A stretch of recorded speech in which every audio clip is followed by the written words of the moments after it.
you get about Antonio Conte and him staying at the club? Look, first of all, I hope he stays at the club. I think what he's done so far has been really, really good, fantastic. Do you think people realise how good a job he's done? I don't think people do realise, and we've been fortunate enough to look at certain stats, you know, and but the job that he's done has been fantastic. His first season goes and win the Premier League. Were you surprised? Were you surprised with this? This is after 60 games, so the start of last season. I was really shocked at this. It's unbelievable. That is.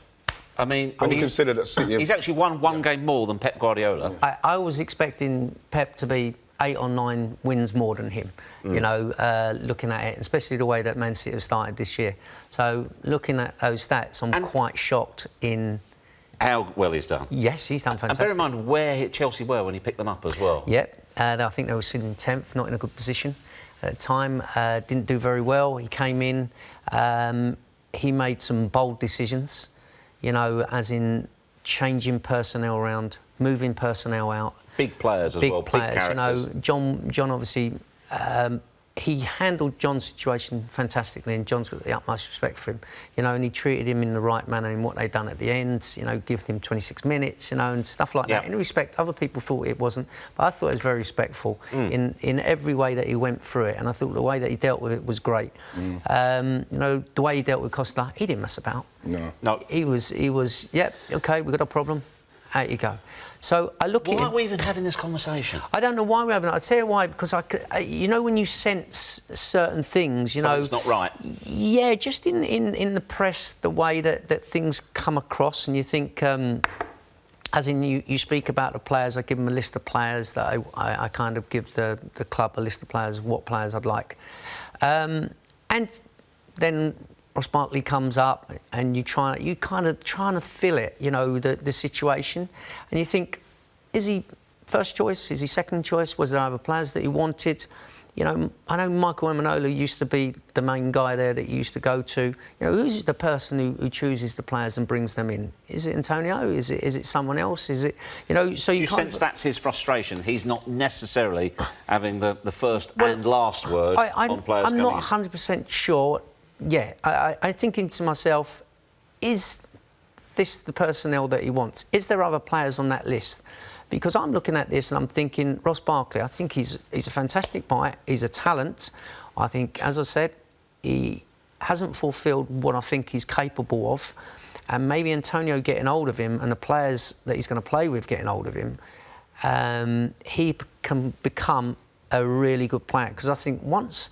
See, what I worry about Chelsea is... I mean, he seems to go down well when he was introduced tonight. Is he... I mean, listen... They got a bargain, 15 million, by the way. You know, and I think you're looking at him, the talent that he has.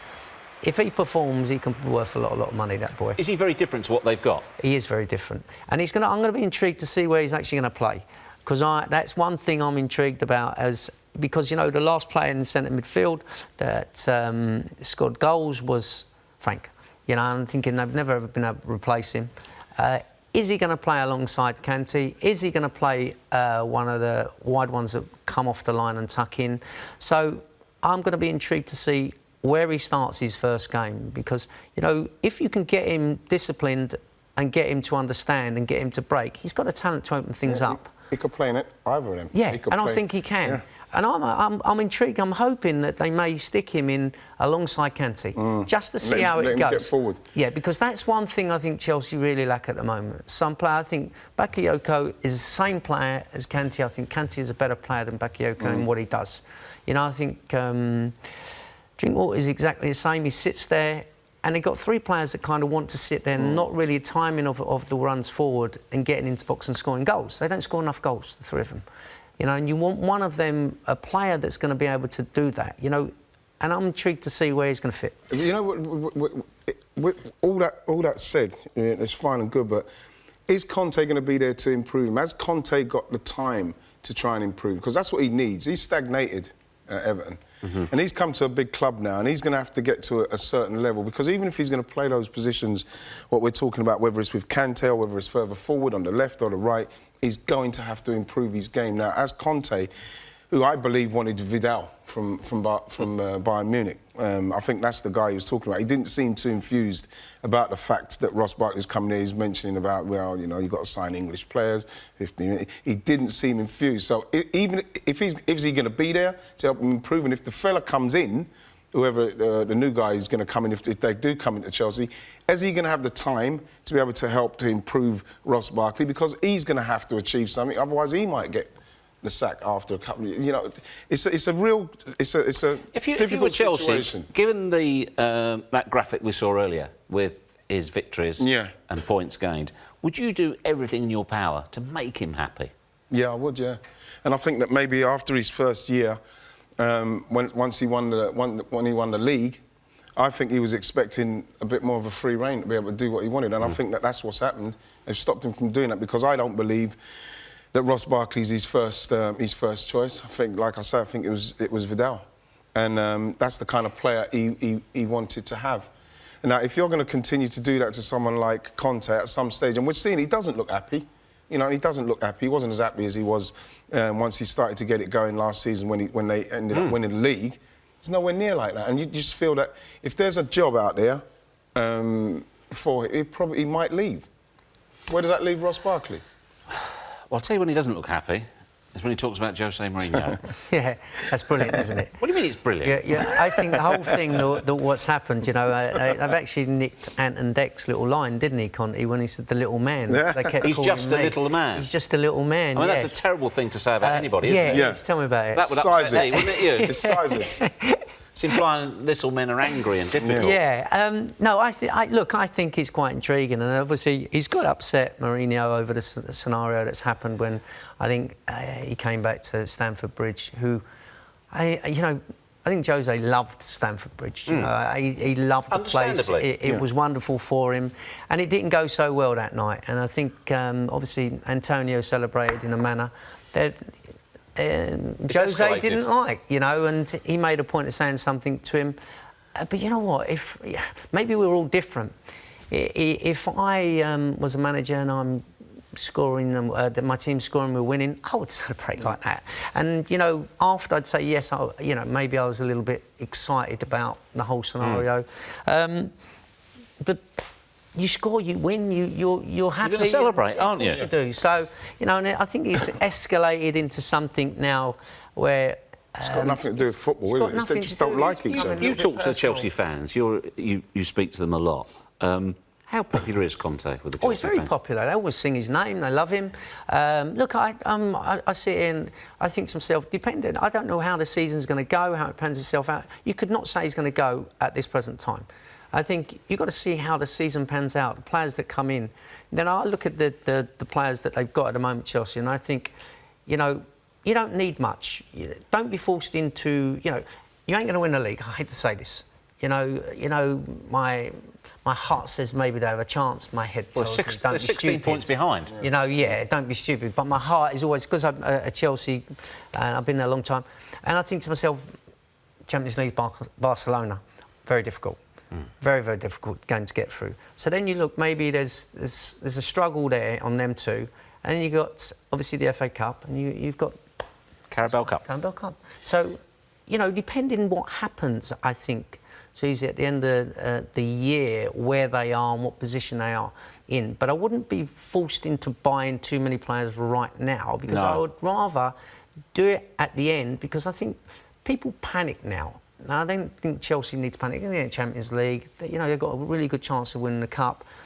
Yeah, but surely if Conte can get the kind of players that he really wanted, I know that City are, 16 points in front. If you can, at some stage, you know, we're looking at it, it doesn't look like City are going to slip up, but you want to be able to be there just in case they do.